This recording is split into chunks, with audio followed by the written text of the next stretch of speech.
ಒಂದು ಬಾಣಲೆಗೆ ಸ್ವಲ್ಪ ಎಣ್ಣೆ ಹಾಕುವ. ಆಮೇಲೆ ಸಾಸಿವೆ ಹಾಕುವ ಸ್ವಲ್ಪ.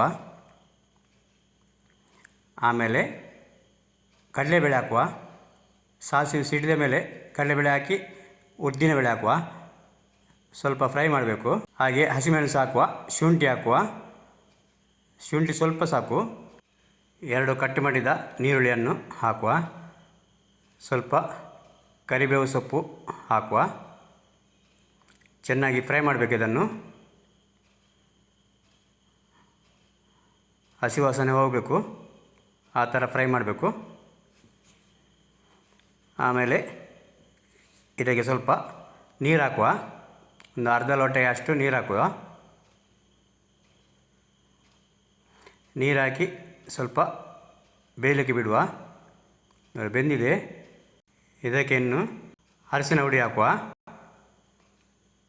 ಅರಿಶಿನ ಹುಡಿ ಹಾಕಿ ಚೆನ್ನಾಗಿ ಮಿಕ್ಸ್ ಮಾಡುವ. ಬೇಯಿಸಿಟ್ಟ ಆಲೂಗಡ್ಡೆ ಇದಕ್ಕೆ ಹಾಕುವ.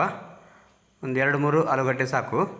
ಅದಕ್ಕೆ ರುಚಿಗೆ ತಕ್ಕ ಉಪ್ಪು ಹಾಕಿ ಚೆನ್ನಾಗಿ ಮಿಕ್ಸ್ ಮಾಡುವ. ನೋಡಿ, ಮಸಾಲ ದೋಸೆ ಬಾಜಿ ರೆಡಿಯಾಗಿದೆ. ಅದಕ್ಕೆ ಸ್ವಲ್ಪ ಕೊತ್ತಂಬರಿ ಸೊಪ್ಪು ಹಾಕಿ ಮಿಕ್ಸ್ ಮಾಡಿದರೆ ಸೂಪರಾದ ಬಾಜಿ ರೆಡಿಯಾಗಿದೆ. ದೋಸೆ ಹಿಟ್ಟು ರೆಡಿಯಾಗಿದೆ. ಮಸಾಲೆ ದೋಸೆ ಹಾಕುವ ನಾನ್ ಸ್ಟಿಕ್ಕಲ್ಲಿ.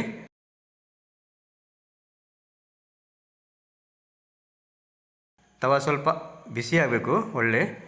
ಸ್ವಲ್ಪ ತುಪ್ಪ ಹಾಕಿ ಇದಕ್ಕೆ ಸ್ವಲ್ಪ ಬಾಜಿ ಹಾಕುವ. ಮಸಾಲೆ ದೋಸೆ ಬಾಜಿ, ಆಲೂಗಡ್ಡೆ ಬಾಜಿ ಈಗ ಮಾಡಿದ್ದು. ನೋಡಿ, ಬೇಯುವಾಗ ಘಮ ಘಮ ಅಂತ ಪರಿಮಳ ಬರ್ತಾ ಉಂಟು.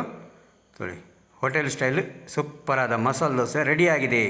ಈ ವಿಡಿಯೋ ನಿಮಗೆ ಇಷ್ಟ ಆದರೆ ಫ್ರೆಂಡ್ಸ್ ಜೊತೆ ಶೇರ್ ಮಾಡಿ, ಲೈಕ್ ಮಾಡಿ ಹಾಗೂ ಸಬ್ಸ್ಕ್ರೈಬ್ ಮಾಡಿ. Thank you.